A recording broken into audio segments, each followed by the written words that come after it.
Hello and welcome to this webinar on the foundation of fundraising.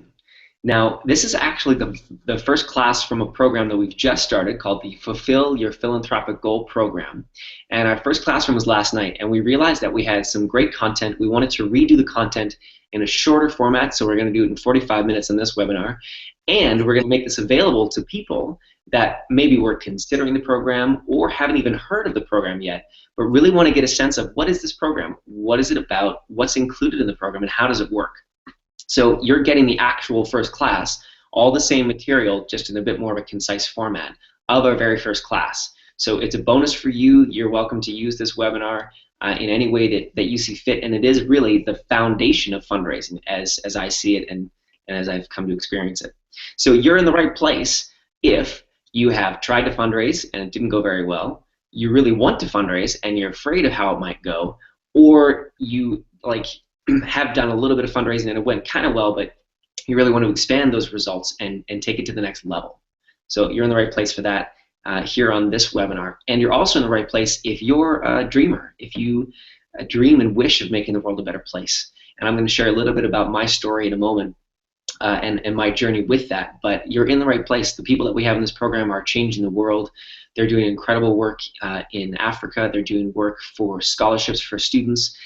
There's just some incredible people that are in this program, and we would love to have you be a part of it, or to do your own program anywhere, as long as you're doing that kind of incredible work that makes the world a better place. So really, I really honor you for being on this webinar or being in this program, because it means that you're doing this not for yourself, but for the world. Now, you're going to get benefits, obviously, in your personal productivity, in your effectiveness, even maybe in your business and your personal relationships. That's going to be a result of this program. But ultimately, in the end, you're doing this program because you want to make a difference in the world. So I honor you for that, and I feel really blessed to get to do this kind of work.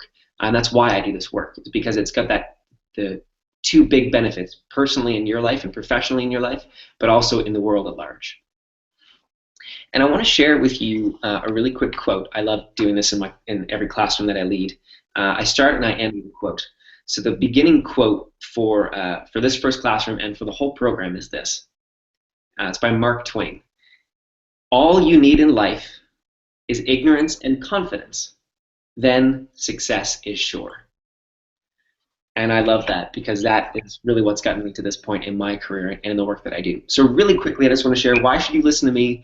Why am I why would you bother spending 45 minutes in this webinar? What's in it for you? Why am I the person to listen to, or a person to listen to? So 10 years ago, I made a promise. 10 years ago, I traveled to Nepal, and I volunteered with the Volunteer Services Nepal NGO that's on the ground there. And I lived with a family. It was an incredible experience. It completely changed the whole course of my life. And when I was there, I promised myself that I would go back someday and I'd build an orphanage. Now, at the time, I had no idea how I was going to do that. And then I got home and I did a quick little fundraiser of about $300, and it was so much work. It was so painful. And so I didn't do anything for about 8-9 years. And then about 1.5 years, 2 years ago, I realized it was time. It was time to make good on that promise. It was time to complete that promise. So I began fundraising. And I took all the skills that I learned in the previous 5 years in life coaching, neuroscience, brain science, some people call it, productivity, my ability to get back up no matter how many times I got knocked down. That's kind of my specialty, the motivation, the personal motivation and inspiration. So I took all that and I rolled it into this fundraising work that I started doing, and it went really well. I had some great results in fundraising. So I started to train other people in how to fundraise, which was our program last year called Local Leaders Global Feeders, and we had 7 participants go through the program, and they raised a total of $13,000. And one girl already went to the Philippines for a month of volunteer work and came back and had an incredible experience. So that's just a little bit about the work that I've done in fundraising and the reasons why I love fundraising and my background in that coaching and the neuroscience, as it's called. So how does this program work? Like, what's the structure? But before we get into the meat, and we're going to get into some really good meat in the program of what is in the program, the structure of the program is simply this. There are 4 modules of 3 classrooms each. So right now we're doing 3 classrooms before Christmas, and then there's going to be 3 more modules, each of 3 classrooms after Christmas. And that's the structure and how it works. There's also weekly calls. You have a weekly coaching call with me, and you have also ad hoc coaching calls if anything comes up. So let's say you have your weekly call with me of 15 minutes, 20 minutes, 30 minutes on I don't know, Wednesday morning, and then Friday rolls around, you've made a request for fundraising by phone or by email or crowdfunding, and it went really badly, or it went really well, or you need some coaching and some feedback on what's next, what you can tweak. You can schedule a call, then and there, so that we can keep you moving forward, instead of having to wait, every week for that call, because a week is an eon of time when you're doing fundraising work. That's the structure of how the program works. Also, there's weekly homework to do. There's the weekly classrooms that we do, and there's also recommended at least 20 minutes, if not 60 minutes, daily work of inner exercise. And we do a lot of work on that in this program. I have a special technology I've created called the personal vision technology, which builds very much. I take no credit for this part, that it's built, well, it's backwards in the screen there, but this book is called Psycho-Cybernetics. It's by Dr. Maxwell Maltz. And this book had a huge impact on my work and my life, and it is the jumping off point for the work that I do with the personal vision technology. So you're doing daily work, at least 20 minutes, if not 60 minutes of that daily work. I do about 60 minutes, but you can start where it works for you. And then there's a homework time, and then there's your fundraising time. So all in all, it takes about 5 hours a week. And that's the structure of the program. So why would you put in all that time? Why would you put in all that effort and energy? And I would say it's because of your why. And your why, we've heard this before, if you've taken any personal development program, if you've read any book on any topic in personal development, you've heard you need a strong why, you need a powerful why, on and on and on. And that actually, for me, when I first heard that, created a lot of pain and a lot of struggle, because all I focused on was my why. I had this really big vision, this orphanage I wanted to build, this big difference I wanted to make, but I had no skills, and I didn't have the self-image correlated to that why, and I didn't have the team and the resources around me. So it's like trying to bench press 200 pounds, and you never trained, you never lifted weights before, you didn't do any sit-ups, you didn't do any push-ups, you're like, I believe I can do it, I know I can do it, it's my why, it's my purpose, I'm gonna bench press 200 pounds, and obviously you get nothing because you haven't trained, you have no skills, you have not really any belief because you don't have the self-image that's connected, that says, yes, I can do that, and no team or resources, no trainer, no spotter to help in case you need some help to get the weight up, none of that. So we focus a lot on that in this program. It's not just the why. There's actually 3 more pillars to make a total of 4, and that is what this webinar is about, which is the foundation of fundraising. So without any further ado, let's just jump right into the content of the webinar. And I just want to check in. We've got Vera here to make sure that I don't skip over anything, don't jump over anything, so she may jump on intermittently. So Vera, is there anything that I'm missing so far? Any questions that you think people would have? So far it's been very clear. So I get the structure, I get the commitment that's required of me, and I'm good. Yeah. Okay.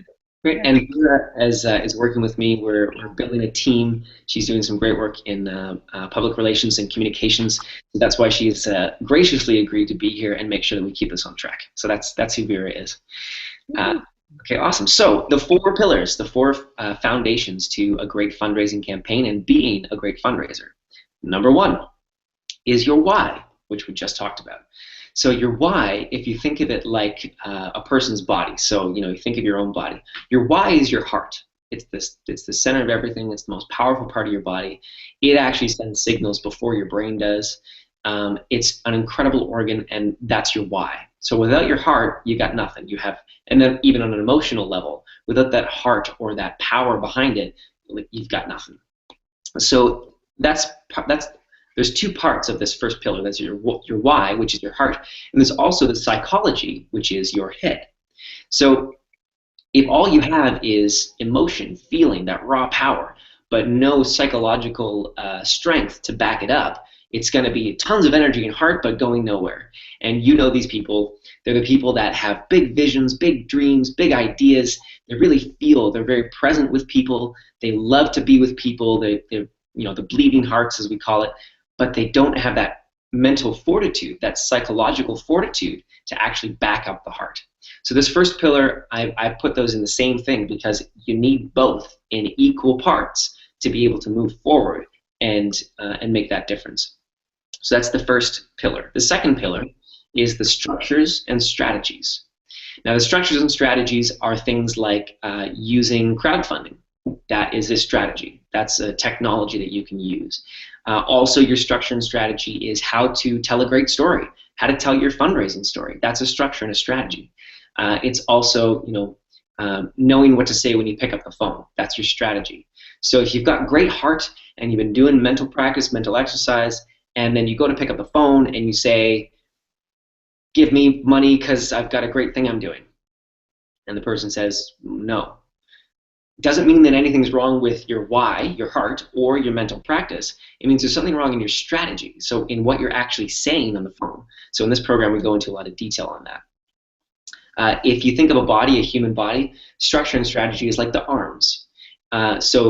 We build things, we build tools with our arms, and we'll get into that in a second. But the strategy and the structures is like your arms. It's your ability. It's what sets us apart as a human species from others. Is the opposable thumbs, the ability to build technology and build structures that work for us, like a home. Things like, animals can make a home, but I think you know what I mean.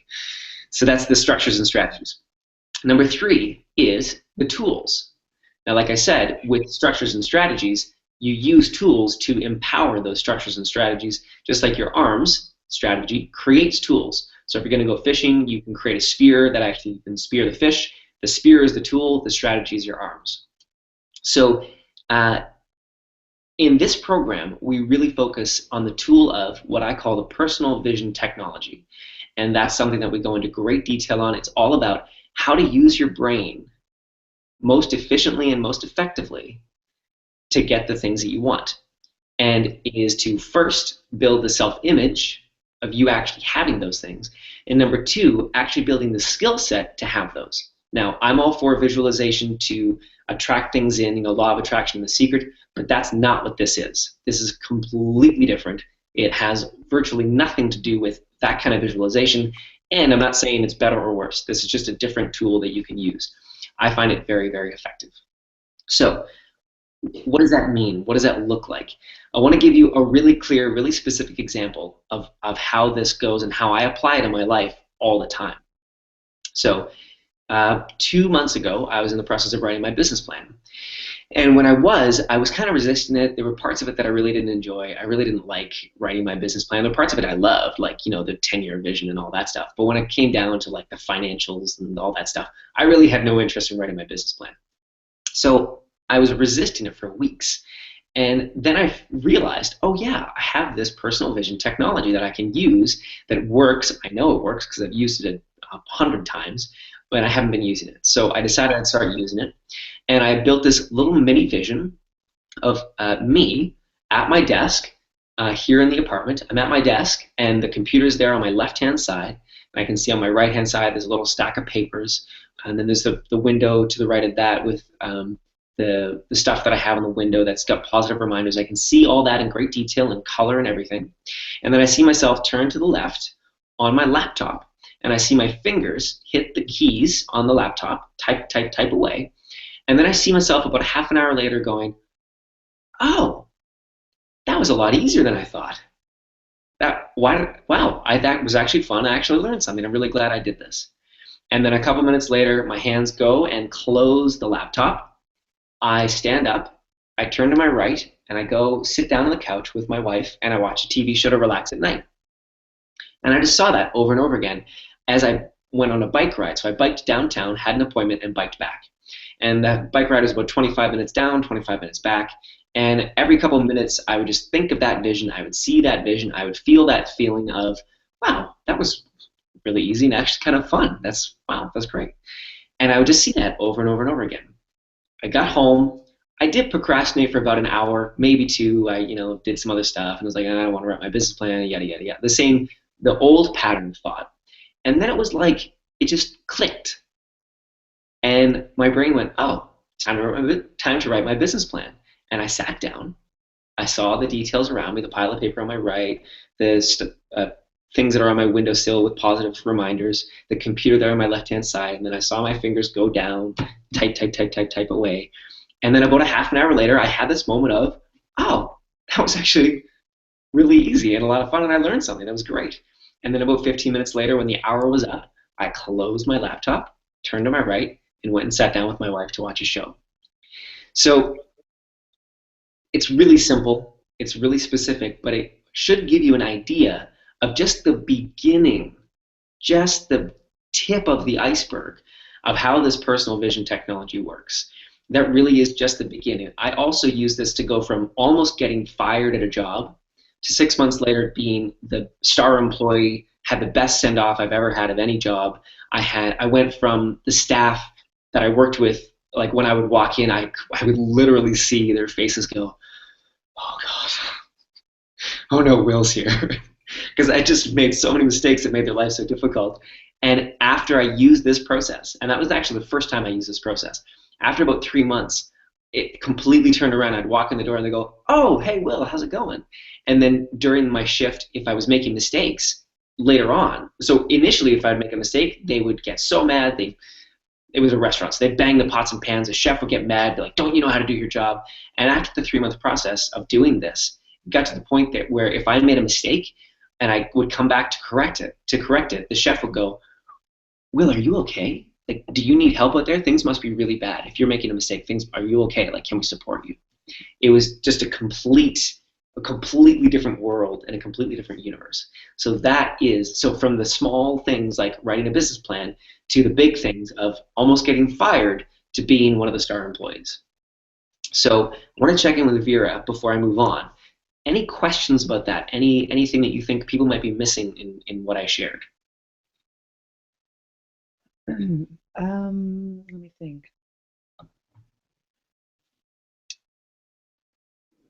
Maybe a little more of what I like. How can I see myself in what's going on? Like, so I'm really loving your background, like explanation, and I'm also now like thinking how I'm seeing myself in this process and where have I been in that situation before.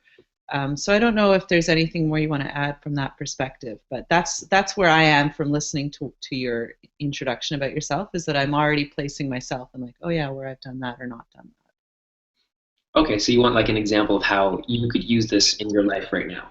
Yeah, that might be good. Sure. So what's an area that you're currently working on?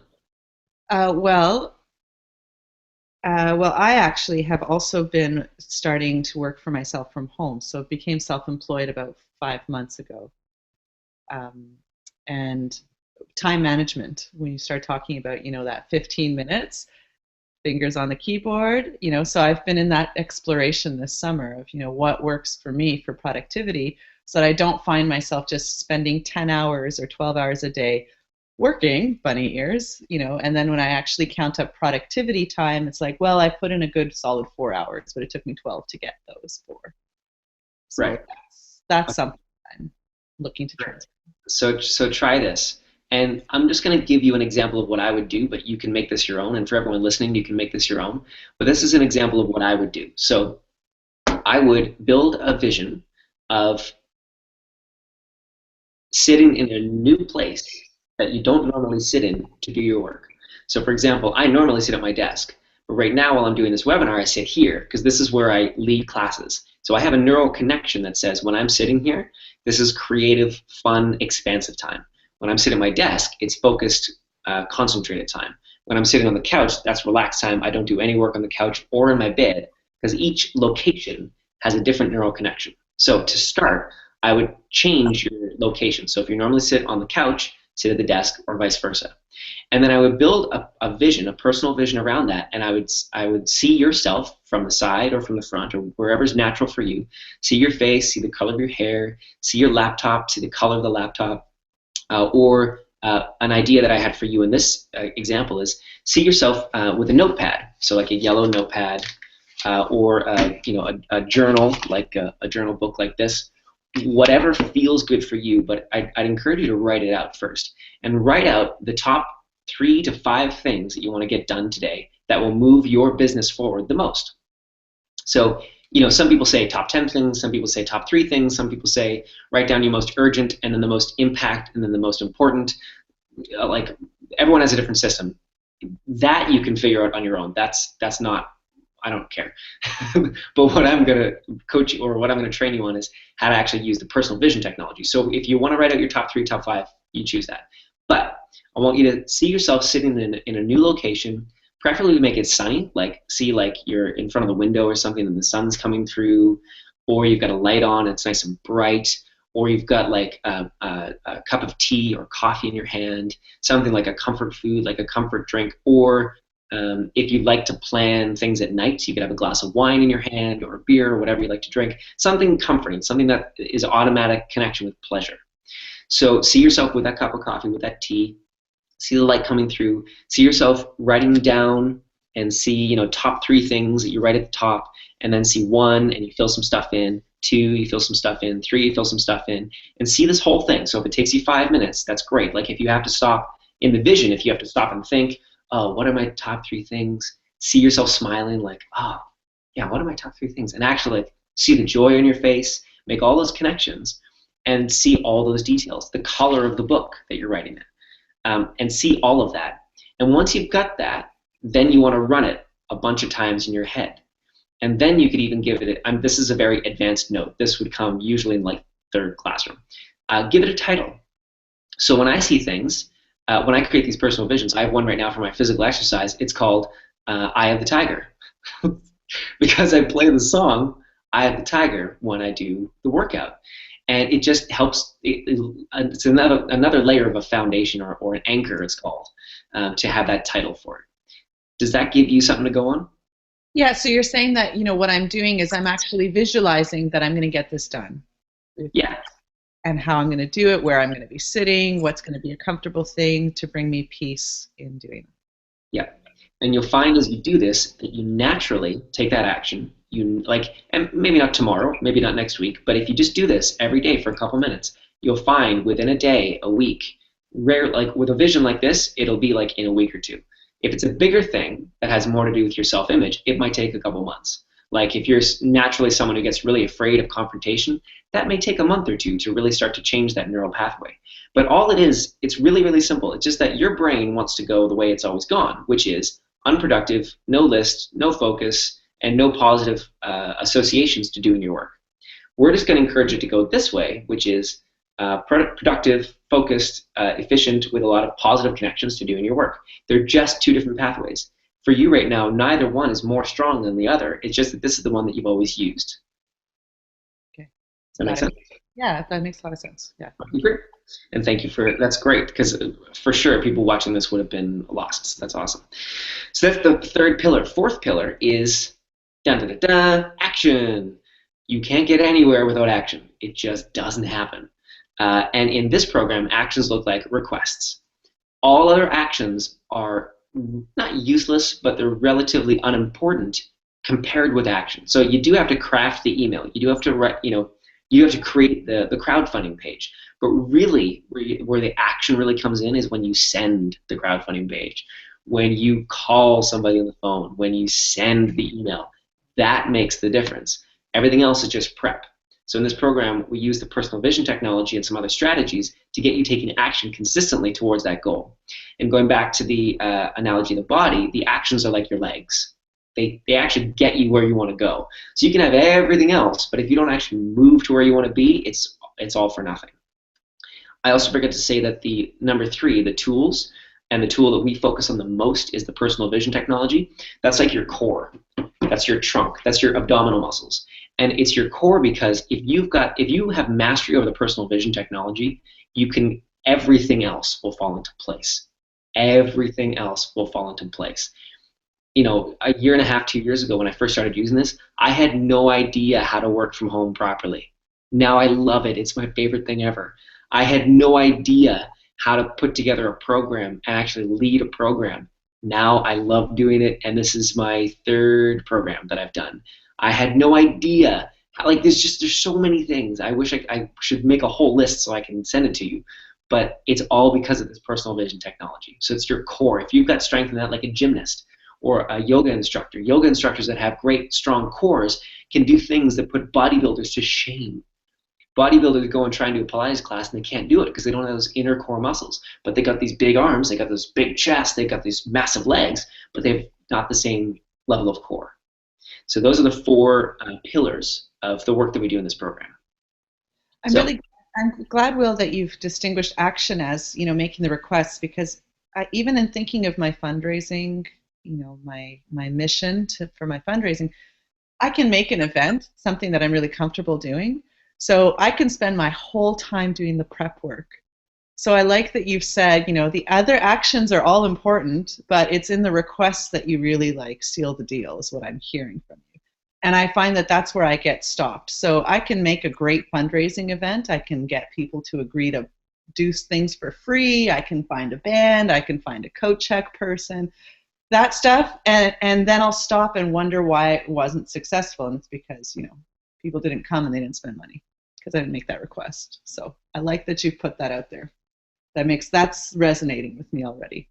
okay, great. Yeah, that's perfect. And that was on purpose because I noticed when I was fundraising the first time, it was like, why is there no money in my crowdfunding campaign? It was like, oh, because I just sent an email. I didn't call anybody. I didn't send personal email follow-ups. It was just I just sent an email. And I was like, why is no one donating? That's why. Okay, great. So next major tool that we cover, next major section of program is your brain. So it's one of my favorite topics. It is so rich. We have learned so much about the brain in the past 10 years. It is everything that we've learned about the brain in the past 10 years is more than anything we ever knew about the brain in the history of humankind. They even say, there's some statistics that say like this year we know more than all time before combined. Like our knowledge is increasing exponentially. So I can't possibly know everything there is to know about the brain. Most neuroscientists only study one specific aspect of the brain.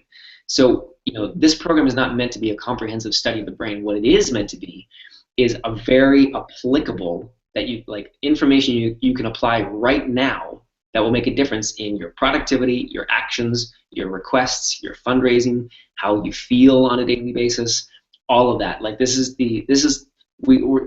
going to have to trust that the work's been done to know that this is all scientifically sound, and now we're just going to get into action and use it right away. So to set a foundation for this knowledge, I want to give you a very basic, very basic understanding of the brain and how it works, and it's really the only understanding that you need to start taking action right now. So it is very simply this. In your brain, at the top of the brain stem, somewhere in there, and I'm not an anatomy expert at all, but somewhere in there in the center part at the very top of your brainstem is the amygdala. That's the first part of the brain. It was the first part that was created back when we were reptiles. It's the only part that reptiles have, and it's literally there for two things. Well, really one thing, but two aspects of the same. It's there to keep you alive and to keep you safe. So it is scanning the environment all the time to see, is a big reptile going to eat me? That's its first job. Right after that, like literally right after that, its second thing is, will it sell me something? It's right there. It's directly after, will it eat me? So when we walk down the street and we see a fundraiser who's got the booklet and everything, it's like, danger, danger, because we know it's not going to eat us, but it might sell us something. So we cross the street. We pretend we're on our phone. Or hopefully we can get past that and we can move into the other parts of our brain and see, oh, they're just going to make a request. I can say yes or no, and it's a fundraiser, and I've got a choice. But our initial response, even mine, and I'm a fundraiser, even mine is, I should cross the street. And then I have to catch myself and go, I have a choice. I can just say no, no thank you, and walk past with a smile. So that's the first part of the brain. The second part of the brain is called the limbic brain, or the mammalian brain, and it was created when we first became mammals, so much later than when we were reptiles. This is the emotional part of the brain. This is the part of the brain that's also reactionary. Like the amygdala is very reactionary. It's just like, it just kicks in instantly, and it's as if you have no control. The mammalian brain is similar, but it doesn't kick in quite as hardcore, but it's still pretty debilitating when it does. So when you have a lot of fear come up, it's all the emotions: fear, anger, rage, When you're feeling really needy, that's the one that I think of often, is like when a partner is feeling really needy or kids are feeling really needy and they're like clingy. That's very much the emotional brain, the mammalian brain that needs that connection and doesn't know how to say, hey, honey, I'm feeling really down right now. And I really could use some connection and love and support. Could I have a hug for like, or could we cuddle for 10 minutes so that I can help calm that part of my brain down? We can't do that because in that moment we're just reactionary. So if we don't get that love and affection we need right away, then we get all snippy and we say, well, you never do the dishes and all that stuff. And anyone who's in a relationship will know what I'm talking about or has been in a relationship. So that's the mammalian brain, the emotional part of the brain. Wrapped around that part of the brain is our prefrontal cortex or our frontal lobe. That is much, much newer, and it's also much, much more powerful. So the first two parts of the brain are very reactionary. They just kick in when we don't necessarily want them to. The rest of the brain is what can process visual, auditory. It's the thinking part of the brain. It's the Einstein part of the brain. It's the left and right hemispheres. It's all of that. It's this supercomputer. So when people talk about the amazing power, the processing power of the brain, and how no computer can come close to it, and how it does all these wonderful things, that's the part that they're talking about. They're not talking about the first two parts of the brain, because those parts are really just reactionary mechanisms designed to keep us safe. If we never had those, we never would have made it to where we are. So, oh, I forgot one little thing about the amygdala, that first part of the brain, the reptilian part. It has three responses. We've heard of two, but most people haven't heard of the three. I actually just found out about this, and when I did, I was like, oh, that makes such sense. I knew it, but I didn't know it until I saw a TED Talk about it. It has three responses: fight, flight, or freeze. And that comes from when we were reptiles. Some reptiles, you'll notice, when they're about to be attacked or if they think they're in danger, they freeze. They just stop moving. And we do this, and Barry, you probably have noticed this at home, working from home. You either are about to do something and you get really angry and you're like, screw it, I don't want to write my business plan, screw that, and then you walk away, so you run. Or you fight it out, you sit down, I'm going to write this business plan, even if it kills me, I'm going to fight through it. So you fight, and you get all that same body response as well. Or you freeze, and freezing could look very different for different people. For me, it often looks like, I need to write a business plan. YouTube, Facebook, or I go to the couch and I watch a TV show or a movie. Freeze could look like, we're not lizards anymore, so we don't literally just go, Freeze could look like a lot of different things. So those are the three responses of that part of the brain. So anger, overwhelm, frustration, all these things, it shuts down that front part of the brain, the big, awesome part of the brain, and it kicks in the rest. So when you're feeling overwhelmed, frustrated, angry, reactionary, triggered, you just imagine that whole awesome part of your brain just shuts down, it goes dark, and the rest of it lights up. And that means you have no more access to creativity, no more access to results, no more access to connect and be with other people. You can't make a fundraising request to save your life. You can't even have a real conversation with the people in your life because that back part of your brain, that old part of the brain, is just taken over. And that's when you embellish the anger, the frustration, the rage, the overwhelm, all those what we would call negative emotions. When you feel pleasurable emotions, it shuts down the old part of your brain, lights up the front part of your brain, and you can actually take new actions, be creative, and create something new. So in this program, we do a lot of work in techniques and tips and tricks on how to shut down that old part of the brain and how to engage that front part of the brain. A quick story before we move on. And this is an old story that a lot of people have heard before, but it's just great in this thinking of the brain. And so it says this. It's the story of the two wolves. So one evening, an old Cherokee Indian told his grandson about a battle that goes on inside people. He said, "My son, the battle is between two wolves. One is evil. It is anger, envy, jealousy, sorrow, regret, greed, guilt, arrogance, self-pity, resentment, inferiority, lies, false pride, superiority, and the ego. The other is good. It is joy, peace, love, hope, serenity, humility, kindness, benevolence, empathy, generosity, truth, compassion, and faith." The grandson thought about it for a minute, and then he asked his grandfather, "Which wolf wins?" The old Cherokee simply replied, "The one you feed." And it really is like that. When you're creating neural connections that are hardwiring those old parts of your brain, by embellishing in anger and fear and resentment and all that stuff. You're just hardwiring. You're making a super highway that goes anger, fear, all those things. When you start to shut that down and use the tools in this program, and the personal vision technology is the key component of that, to engage the front part, you make new neural connections that say it's okay to feel good. It's okay to make money. It's okay to raise money. It's okay to make requests. All that is all feeding the good wolf. So that's what I'll share about the brain, the basics of the brain, and then move on to, or actually we covered this when we talked in great detail about the personal vision process and how to do that. The one thing that I'll add though, so everyone should have a pretty good idea now of how you create your first personal vision. And that's just the very first layer. There's many more layers, many more ways to really anchor it and strengthen it and make it really, really rock solid, like I said, a superhighway. This process will get you started in like hacking the path through the jungle. That's how I think of this all the time. It's like you need to get through a jungle, and the jungle is all the neural connections that already exist in your brain. They're already there. And you want to create a new habit, a new pattern, a new skill set, a new self-image. You need to hack a new path through the jungle. The first time you go, it's really hard. And it's going to take some time to make it automatic and just natural to make your way through the jungle. But once you do, you create a path, then you create a road, then you create a highway, then you create a superhighway. And sorry, don't think of this like we're tearing down jungles. That's not what I mean. But you make a superhighway through the jungle of this new habit or pattern, self-image, or skill set. So when you do this personal vision work, the way that I do it is first thing in the morning, I wake up, I grab a glass of water, I sit down, I use some headphones, so if my wife wakes up, I don't have any distracting noises, and I have meditation tracks that put my brain into a state of theta, delta, gamma, those kinds of brainwave states. If that's really, really advanced, I don't want to overwhelm you guys with too many details, but even if you listen to classical music, even if you listen to really light acoustic music, something that doesn't have words, or even just background noise like white static noise, the ocean, rain falling, anything like that. So I sit down for about a minimum of 20 minutes. Like I said, now it's usually more like an hour. And I will go over my personal vision, but I'll start with what's called rhythmic breathing.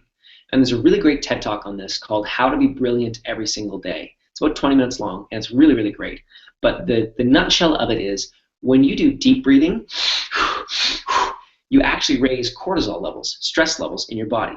When you do rhythmic breathing, you lower the stress, you increase the serotonin, you can focus better, you engage that front part of your brain, and you can actually engage the visual processing part of your brain, which creates memories and new neural pathways in the good wolf area.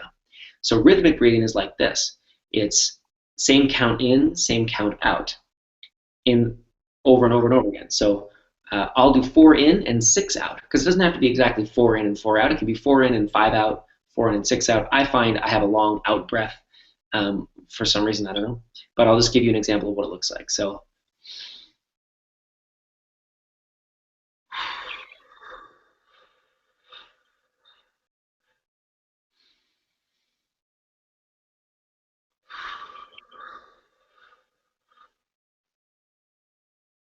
and you can also, and even just doing that twice, I was getting really excited here.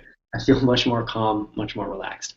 So you can imagine if you do that for about 5 minutes, the difference that will make in this personal vision technology. So start with that, and then practice the personal vision technology just in the little bits that we've outlined here, and that will get you well on your way to using this technology.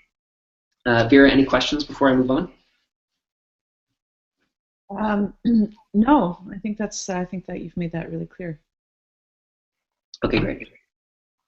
So I want to go into a little bit more detail on your why. So we talked about, we went into a lot of detail on number 3, which is the personal vision process. Jumping back to number 1, which is one of the 4 foundations. Number 1 is your why. And most people have seen the movie Shrek. One of our participants last night hadn't seen the movie Shrek, and I was so thrown because I thought for sure everybody has seen that movie.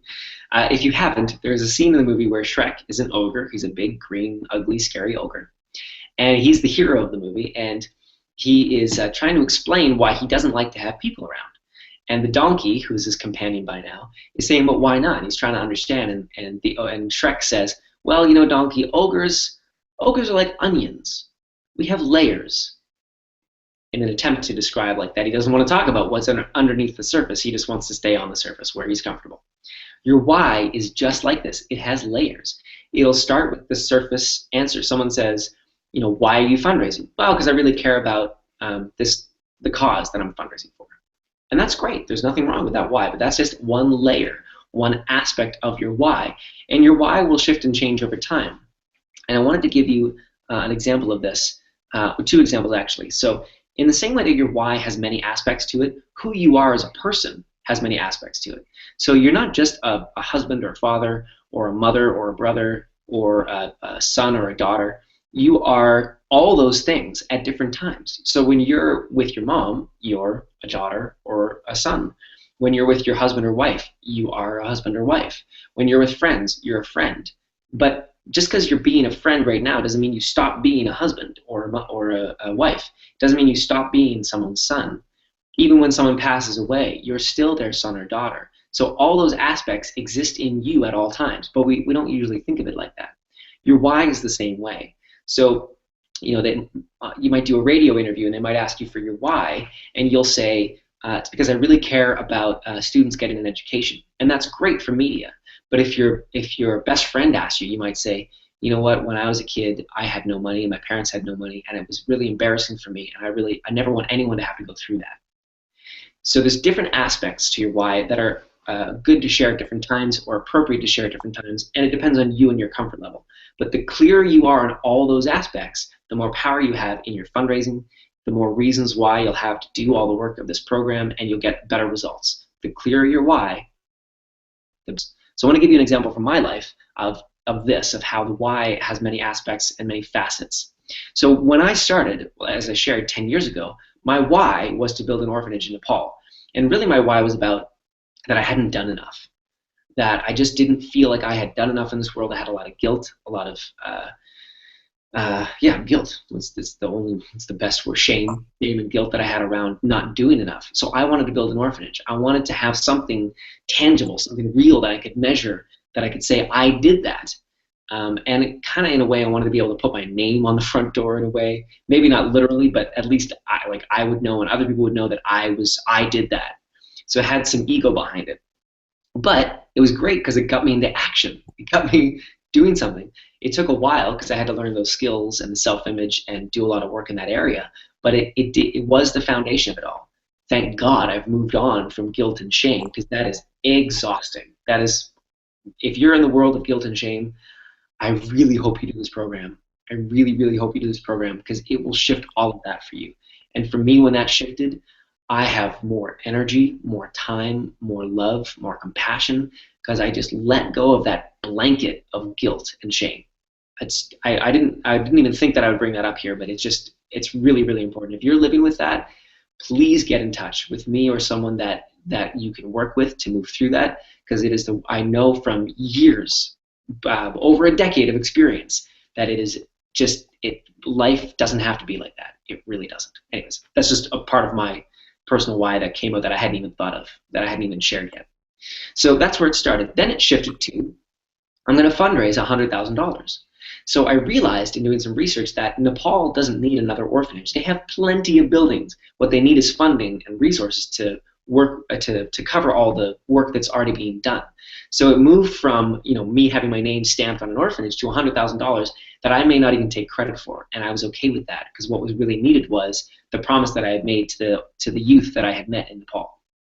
So then I started with all this fundraising work. Then it really became about being able to trust myself, being able to count on myself, being able to say, yeah, I will cause that result. Not in an egotistical, like, yeah, I'm the man.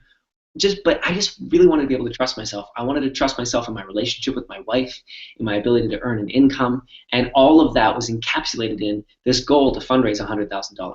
So that was the next layer of my why. Then it evolved to becoming a leader, and it evolved to really getting. And when I got this, and I hope you get this too, and if you do this program, you will get this. When I really got that I had been living my life as if someone else was coming. So I would see things on the news about a famine or a horrible disaster, and I would just know, oh, someone's got that. Like when the tsunami happened about 10 years ago, I had a friend who was in that area of the world, and she went to go help, and I literally remember thinking, "Oh, she's got it. Like they've got it. They don't need me. They've got it." And then one day I realized there's no one else coming. Like for the things that I care most passionately about, there's no one else coming. Yes, there are thousands, if not millions of us around the world doing great work. That's not what I'm talking about. I'm talking about getting at a core level that you, that I, that we're it, that no one else is coming. So I shifted from a place of thinking that someone else is taking care of that to realizing I'm taking care of that. Like you can count on me. I will be there. There are not many people in this world who are willing to say, you can count on me. I will be there. I will show up no matter what. We watch movies about this. We love those scenes in the movies where the hero says, I will always come for you, no matter what. And then in the movie, it turns out they have to be like reincarnated 5 times to find the love of their life again. And they were willing to do that. They did whatever it took to be counted on. And I wanted that in my life. So it stated that for quite a while, and now it's clarified in a business sense. It's really clarified to nonprofits getting the funding that they need to make a difference in the world. So what if I could train 5 people to fundraise $2,000 each over a 4-month program, which is not hard, and then that's $10,000 that would go towards a homeless shelter in Toronto. How many more people could we help off the streets? How many more lives could we save this winter? Because it's starting to get cold. It's December 2nd. Because of my work. And that makes me want to cry sometimes when I think of it really doesn't take much to make a big difference, to save lives, to completely change lives, to have, yeah, it's hard for me to express that because I care about it so much. But that's another layer of my why. And then on the final layer was I really saw that people are scared of fundraising. They don't want to fundraise. So I thought, oh, what a shame. Fundraising has given me so much. I have moved through so many things in my life, so many barriers and so many blocks because of the gift that fundraising has given me. So I want people to get that fundraising is easy, it is fun, and it can work. It can be effective. And those are all the aspects of my why so far. And I learn new aspects all the time. So for you, for work that you can do, this is homework from the program, get a partner, get someone in your life, and do this little exercise. If you haven't done it before, it's a very popular one, and it's popular because it's effective. It's called the 5 whys. You want to get a partner, and you want to sit down or on the phone and say, here's my why. Here's why I'm fundraising. Here's why I'm doing this program. Here's why I'm starting this business. And that's my why. And they'll say, well, why is that important to you? You have to think about it. Well, this business is important to me because I care very deeply about people getting nonprofits getting the funding that they need to make a difference in the world. Okay, well, why is that important to you? Second why? Well, that's important to me because we could save lives. It's really not very hard to do that, and I'm capable of doing that. Well, why is that important to you? And just keep going deeper and deeper and deeper until you get to the core of it. Now, don't get hung up with there is one ultimate truth and one ultimate why, and once I find that, my life will make sense and everything will be easy. Stop doing that. That has nothing to do with anything. That's just your attachment and all the things that have to happen before you start taking action to make a difference in the world. Just get a why that's good enough. I don't care if it's the perfect why. That will come as you take action. I had my why that was good enough to get me into action and get me to start making a difference. And then it clarified and clarified and clarified. Don't wait to start fundraising to have that perfect why. You'll never have the perfect why. I still feel like I don't have the perfect why. But you know what? I don't care. It's a great enough why that when I share it, people are inspired, I'm inspired, and I move forward. So that's your homework to do around that. Last major topic to cover is your plan. So Vera, before I jump into that last one, anything missing in about the why? No, I like what you have to say about it because that's where I am, where I'm trying to get the perfect why and thinking, is my why strong enough to take me all the way to my fundraising? Perfect. So this class is really just for you, Vera. Screw everybody else that's going to be watching this, in the future. This is just for you. It's amazing. Okay, perfect. So let's move on to the last part, which is your plan. So your plan is crucial. Without a plan for fundraising, you'll never get there. And this was a big thing last night when we had our first class. We realized that none of the people in the class had a proper plan, and they realized that when they were doing the pre-program assignments, that the learning that they got from that was that they don't have a sufficient plan to actually reach their fundraising goals, which is no surprise because most of us don't. And then we wonder 4 months, 6 months down the road why we didn't fundraise the money that we wanted. Not only did we not have a clear goal of how much we wanted, or why we wanted it, or what's the right strategy to get it, and what's the inner work we have to do to stay on track on a daily, hourly basis to get there. We didn't have a detailed plan of like, what are the fundraisers? Do we want to do events? Do we want to do email? Do we want to do crowdfunding? Do we want to do phones? Do we want to do a unique business offering idea? You know, part of what I do in my business, I donate 10% of all the funds that I receive to a charity that I care about, to the charity in Nepal for the Further Education Fund. And that's just off the top. So my business, in a way, is a fundraiser just by the work that I do. So that's like a unique fundraising idea. Other ones, you might have more, like even more than 10% of the profit go to something, or you can get another business that they promise they'll donate 10%. You know, businesses do that all the time. So that's an idea of how the planning needs to go. And I want to give you a visualization around this. We did this last night. It's a fun, silly little visualization.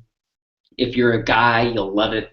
If you're not a guy and you're of the opposite sex, just humor me because I couldn't come up with one that was a unisex idea of this to get this message across about the planning.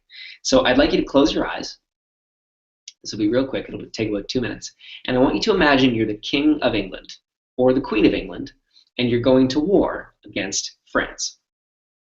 Now, we all know the Battle of Agincourt, and if you don't, really simply, the English won because of the longbow.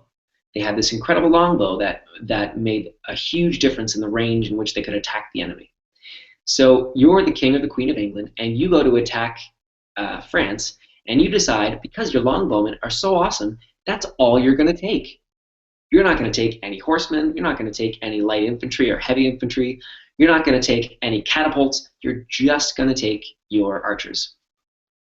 And you arrive to the battlefield, big green field with trees on either side. You see the French down at the other end. They've got their archers. They've got their pikemen. They've got their long swordsmen. They've got everybody. They got all these contingents. And you've just got this awesome core team of longbowmen. And you set up and you start shooting your longbow arrows.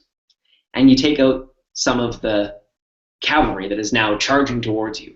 And as the cavalry is charging towards you, they get their catapults in place. And the catapults start to shoot. But you're still shooting. You're making great headway with all the arrows that you're sending. You're taking down tons of infantry as they're all running towards you. And then the catapults start to hit. And first one comes down and crash and takes out 10, 20 of your archers. And then the rest of the archers are stunned because it's like, oh no, we could die. And so there's a momentary pause in the slew of arrows that go, and some people drop their arrows out of fear because they realize that there's no horsemen in front of them, there's no pikemen, there's no light infantry to protect them. And then soon enough, the little bit of cavalry that has made it across, because most of them die with the arrows, but some of them make it across, and they start hacking down your bowsmen. And then the bowmen are trying to kill just the horses that are in front of them, and so they stop shooting the long-range arrows, and then the pikemen get there, and before long, it's a total slaughter, and all of your men are dead, and you lose the war. Pretty gruesome. Now, imagine that you are that king or queen and could go back in time, having learned what you just learned. Would you now only take your longbowmen? No, you would take your longbowmen. You would take your pikemen. You would take your light infantry. You take your cavalry. You take your catapults. You take everything, because each has a part in the overall strategy of how you're going to win. So you take all those components to the battle, you wage the battle. By the end of the battle, you do realize that what made the difference was your longbowmen. They made the difference. They were the most effective, and they took the least amount of resources, and they were the most effective. But you did need those other pieces, but you wouldn't have known until the end of the battle what was going to be the most effective. So you can open your eyes again if you haven't. That is the same with fundraising. Your crowdfunding may be your longbowmen. It may be the bread and butter and what's going to work. But if you never send an email, if you never pick up the phone, if you never have an event, it may not work out the way you want it to. And we don't know, I don't know, nobody can know what is going to be your longbowman. For me, it's by phone. I'm excellent by phone. I love picking up the phone. It's so much fun for me, I could do it all day. Like, that's my longbowman. Your longbowman may be emails. I have a friend, Jane Hack, and we did an interview which is up online actually, which you can look into. Her name's Jane Hack, and it's all about fundraising by email. She fundraised $11,000 in 2 years by email, and she actually never picked up the phone, so she just used her long bowman. But she went through a process of how to make it effective and how to make it work. But you don't know until you try, until you try all of them. So that's why I call this having 4 plan A's. You don't have a plan A, B, C, and D. You have 4 plan A's. And you work all of them out. You work at a plan for each one. You find out what's going to be the most effective. You take action on each one. Find out which ones you enjoy the most, which ones are the most effective, and then you can start whittling it down to what's going to be your mainstay. But more likely than not, like I have a good friend now. He's a close friend. He's been doing this program way in advance of everyone else because he's got a goal to leave to go to Australia. Actually, he just bought his ticket because he's fundraised enough to know that he can make it to Australia. He's got way more to fundraise. But we started him with 4 plan A's. He's doing deals with a business with his mom. He's doing a network marketing business on his own with a friend. He's doing email. He's doing crowdfunding. He's picking up the phone. He's also saving a whole bunch of money on his own in different ways, in ways that he can save money, things he can sell, and stuff that he can do. So he's got like 5. And some of those are really effective, and some of them are not. But he's got some results from all of them, but he wouldn't have known which one was going to work until he did them all. So that's the way I want you to approach your planning for this fundraiser. So you also want to do a brainstorm and write down every single idea before. You may know I'm going to do a crowdfunder. That's fine. That's great. You still need to do a brainstorm. Brainstorm every single idea you could possibly come up with of how you could come up with this money. If it's picking up money or change off the street, you could say that's a bad idea, but maybe that idea leads to a great idea. The one I came up with last night was maybe you make a contest and get 100 people to sign up to see who can pick up the most change in the street. And when they do, a business in their local area will donate prizes. And then you get media publication because you also have those people that are picking up change pick up garbage at the same time. So it becomes like a clean up our streets campaign. And then you get great media attention for your crowdfunder. You have no idea where that idea could lead to. So in the first brainstorm, write down every single idea. It's only going to take you 15 minutes, 20 minutes. Write them all down and then see what comes out of that. So that is a bit about your plan. Vera, any questions about that before I finish up with some final thoughts?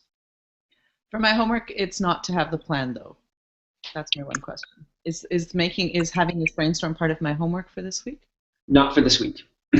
That's in the second week of the program where we go into the plan. I mean, as you do this brainstorm and you come up with the ideas and you hit on a great crowdfunding campaign idea, a plan may start to just come to mind. Don't not write that down. Write down the plan that comes to mind, but we'll go into more detail about that next week.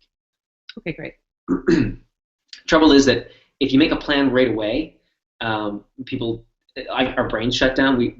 There's different parts of the brain for different things, and if you do a brainstorm and then a plan right away, you don't have the freedom and the space to build all the creative outcomes that could be there. So if you jump right into the plan, then a month down the road you could go, oh, but then there's this new great idea that I didn't have before. If you do this brainstorm, you kind of you satisfy that part of your brain, and now you can feel confident that you've got the right plan moving forward. Okay, great. Got it. So, final thoughts. Whether or not you're doing this program, if you do the program, amazing. We would love to have you. There's details on the website. Even if you don't do this program, I do want you to think of one thing. Honor your journey. This is something I learned from my years in the arts. I was an actor for many, many years. And it's something that I learned there is that, just be where you are. Because wherever you are is perfect. And also, wherever you are leads to wherever you want to be next, as long as you don't stick yourself in the mud.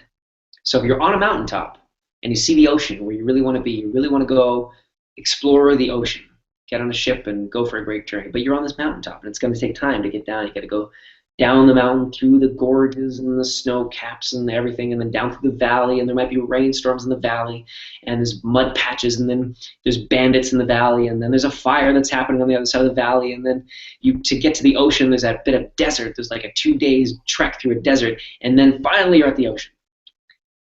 None of this journey really matters or means anything because you know you will get to the ocean. You know you will get to the ocean. There's no question. There's no doubt in your mind. So it doesn't matter if you're in the gorges. It doesn't matter if you're in the fire. It doesn't matter if you're stuck in the mud. Because if you're in the gorges, what's next is the snow caps. And if you're in the snow caps, what's next is stuck in the mud. And if you're stuck in the mud, what's next is robbed by bandits. And if you're robbed by bandits, what's next is the fire. And there's just always what's next. So be where you are, honor where you are, accept where you are, and to see where there is to go next. So if you have no idea what to do for your fundraising, the next step is brainstorm some ideas. You have some ideas. Next step is pick 4 of those ideas. If you pick 4 of those ideas and you don't know how to make them effective, talk to someone who can help you with knowing if those are going to be effective. Myself, someone else, get some feedback from friends. If you've done, you see what I mean, right? Like, it doesn't matter where you are. If you're overwhelmed and frustrated, that's great, because the next step is clarity and freedom.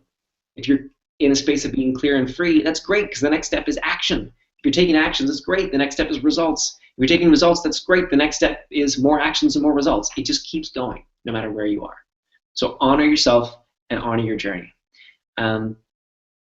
Yeah, that's what I got for you guys in this webinar. I hope it's been value-packed, action-packed. I hope you have some really clear action that you can take, and we would love to have you be in this program. We'd love to have you be in the Fulfill Your Philanthropic Goal program. It's a 4-month program, and you're guaranteed to double the investment that you make into this program. So the cost of the program is, right now it's $797. So you're guaranteed to double that and make to fundraise at least $1,400 by the end of the program. If you do all the work and take the coaching in the program, that's a guarantee. You'll also have great results in your personal life. You're going to find yourself being more calm and free. Find yourself having better conversations with your spouse, with your kids. You're going to find yourself being more productive, like we talked about with Vera in building her business from home. Those things will naturally occur as you use the personal vision technology in all the detail that will come in later classrooms. And this is just the tip of the iceberg. We just go deeper and deeper and deeper and get you into action, action, action, so you can actually meet that fundraising goal, experience the difference in your life, and never look back. Because I really, since I started doing this work, I have never looked back. And I hope that we can welcome you to the program. So if you have any questions, you can email me at will.a.carlos@gmail.com. You can also go to the website, which is will with one L, willcarlostraining.com, and there'll be a link on this webinar that you can click and get more information. Thank you so much. Have an incredible, inspired, blessed day full of money and love and chocolate and all that good stuff, and we'll see you again soon. Thank you so much.